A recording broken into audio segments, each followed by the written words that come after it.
Hello dears, LKG UKG സ്റ്റുഡൻസിൻ്റെ പാരൻസിന് കിഡിലൻ tips video ആയിട്ടാണ് ഞാനിന്ന് വന്നത്. നമ്മുടെ കുട്ടികൾ സ്കൂൾ എന്നതിൻ്റെ മുന്നോടിയായിട്ട് പോകുന്നതാണല്ലേ LKG UKG എന്ന് പറയുന്നത്. അപ്പം നമ്മുടെ കുട്ടികൾക്ക് കൊടുക്കാവുന്ന ടിപ്സാണ് ഈ വീഡിയോയിലുള്ളത്. വീഡിയോ മുഴുവനായിട്ട് എല്ലാവരും കാണാം. ഫസ്റ്റ് തന്നെ നമ്മളൊരു റുട്ടീൻ കുട്ടികൾക്ക് ക്രിയേറ്റ് ചെയ്യുക. അതായത് മോർണിംഗിലാണെങ്കിലും ഈവനിങ്ങിൽ ഇപ്പോൾ സ്കൂൾ വിട്ട് വന്നിട്ടാണെങ്കിലും അവരുടേതായ കാര്യങ്ങൾ അവർക്ക് ചെയ്യാനായിട്ടുള്ള ഒരു റുട്ടീൻ. ഇപ്പോൾ അവർ വന്നു കഴിഞ്ഞാൽ അവരുടെ ഷൂ പ്രോപ്പർ പ്ലേസിൽ വെക്കുക, അവരുടെ ബാഗ് പ്രോപ്പർ പ്ലേസിൽ വെക്കുക, ലഞ്ച് ബോക്സ് എടുത്ത് വെക്കുക, യൂണിഫോം ലോണ്ട്രി ബാസ്ക്കറ്റിലിടുക, അങ്ങനെയുള്ള കുറച്ച് അവരുടേതായ കാര്യങ്ങൾ ചെയ്യുന്നത് വഴി അവർക്ക് ഇൻഡിപെൻഡൻ്റ് ആയിട്ടുള്ളൊരു സ്കില്ലും കൂടി അതിൽ നമുക്ക് കിട്ടുന്നുണ്ട്.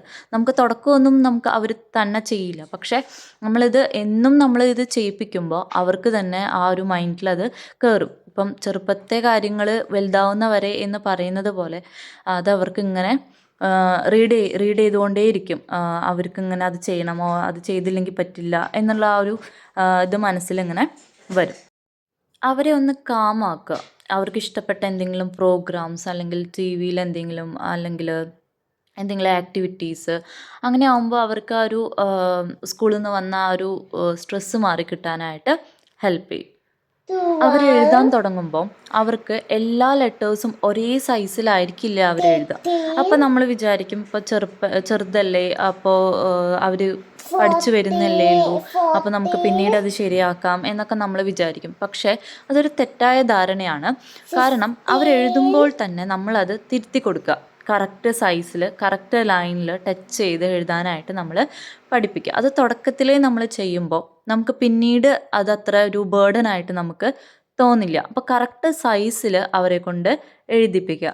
പിന്നെ അവർ എഴുതുമ്പോഴും പഠിക്കുമ്പോഴും കുറച്ച് സമയത്തേക്ക് കുറച്ച് സമയം നമ്മൾ അവരുടെ കൂടെ ഇരിക്കുക. അവരെ എഴുതുന്നതിൻ്റെ ഒപ്പം തന്നെ നമ്മൾ അവരെ കൊണ്ട് റീഡ് ചെയ്യിപ്പിക്കുക. ഓരോ വട്ടം എഴുതുമ്പോഴും അതിങ്ങനെ റീഡ് ചെയ്യിപ്പിച്ചുകൊണ്ടിരിക്കുക. അത് പിന്നീട് അവർക്കത് ശീലമായിപ്പോകും. പിന്നീട് ഒരിക്കലും അത് മനസ്സിൽ നിന്ന് അവർക്ക് പോവില്ല. CBSE സിലബസിലെ കുട്ടികളാണെങ്കിൽ അവർക്കിപ്പോൾ സൈറ്റ് വേർഡ്സ് അല്ലെങ്കിൽ സ്മോൾ സെൻറ്റൻസ് ഒക്കെ റീഡ് ചെയ്യുന്ന ടൈമായി. അപ്പോൾ നമ്മൾ അവർക്കിങ്ങനെ ഓരോ വാക്കുകൾ ഓരോ വേർഡ്സ് വെച്ച് ഇങ്ങനെ പഠിപ്പിക്കാണ്ട് ഫോണിക് സൗണ്ട് വെച്ചിട്ട് തന്നെ നമ്മൾ റീഡ് ചെയ്യിപ്പിക്കാൻ ശ്രമിച്ചാൽ അവരത് ഗ്രാസ്പ് ചെയ്യും പെട്ടെന്ന്. ഫോണിക് സൗണ്ടിൽ ഇപ്പം എന്താണ് അതിൻ്റെ ഫോണിക് സൗണ്ട് വരുന്നത്, എന്താണ് അതിൻ്റെ ഇത് വരുന്നതെന്ന് പറഞ്ഞു കൊടുത്തിട്ടുണ്ടെങ്കിൽ അവർക്കതിങ്ങനെ നമ്മളിങ്ങനെ കണ്ടിന്യൂസ്ലി പറഞ്ഞു കൊടുത്തിട്ടുണ്ടെങ്കിൽ പിന്നീട് അത് എവിടെ കാണുമ്പോഴും അവരത് മറക്കാതെ പറഞ്ഞോളും. പിന്നെ ഒരു ടിപ്പ് പറയാനുള്ളത്, ഇപ്പോൾ പഠിക്കുന്നതാണെങ്കിലും അല്ലെങ്കിൽ ഇപ്പോൾ ഫുഡ് കഴിക്കുന്നതാണെങ്കിലും ഒരു ടൈം കീപ്പ് ചെയ്യാനായിട്ട് ശ്രമിക്കുക. ഇപ്പോൾ ഇന്ന് നമ്മൾ പ്രെയർ ടൈമൊക്കെ കഴിഞ്ഞിട്ടാണ് പഠിക്കാനായിട്ട് ഇരുത്തുന്നതെങ്കിൽ നാളെയും അതേ സമയത്ത് തന്നെ ഇരുത്താനായിട്ട് ശ്രമിക്കുക. അത് പഠിത്തത്തിൻ്റെ കാര്യത്തിൽ മാത്രമല്ല, എല്ലാ കാര്യത്തിലും ഒരു ടൈം കീപ്പ് ചെയ്യുന്നത് അവർക്കൊരു അച്ചടക്കവും ഒരു റുട്ടീനും ഉണ്ടാക്കാനായിട്ട് സഹായിക്കുന്ന ഒരു കാര്യങ്ങളാണ്. ടിപ്സ് ഇഷ്ടപ്പെട്ടാൽ എല്ലാവരും വീഡിയോ ലൈക്ക് ചെയ്യുക, ഷെയർ ചെയ്യുക, സബ്സ്ക്രൈബ് ചെയ്യുക. Thank you.